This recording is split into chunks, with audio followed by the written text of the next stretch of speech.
Salom. Bo'lmasam-chi, o'tiring. Rahmat janob. Ishni boshlashingizdan oldin sizga bir gapni aytishim kerak. Menda Qanday soch turmagini tanlaysiz? To'g'risini aytsam, har qanday soch turmagi hozirgi holatimdan yaxshi bo'lsa kerak. Lekin pulim ko'p emas.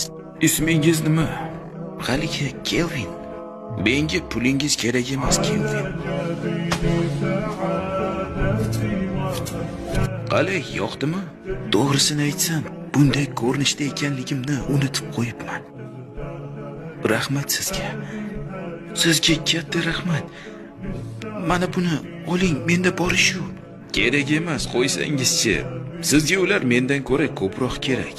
Nima? Rostdan olmaysizmi? Rahmat janob, sizdan juda ham minnatdorman. Bugun suhbatga borishim kerak edi. Nima?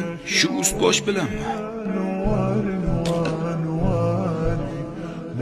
Mana buni oling. Sanuzelda rakrina bor. Albatta vanna emas, lekin yo'qdan ko'ra yaxshi. Yuvni bo'lib ust-boshingizni almashtirib oling. Xudoyim.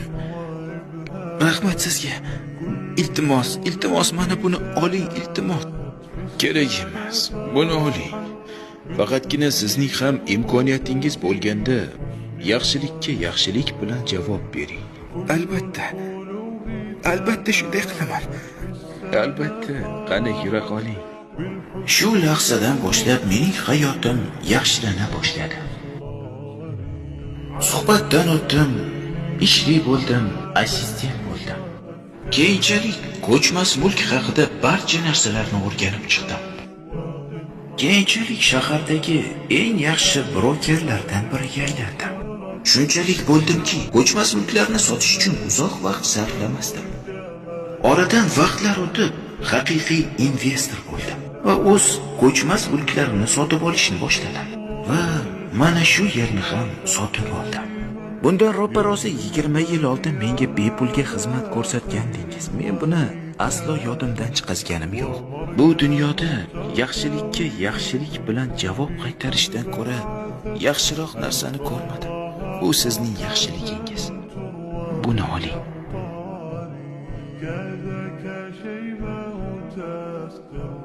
Ey Xudoyim, ko'zlarimga ishonmayman.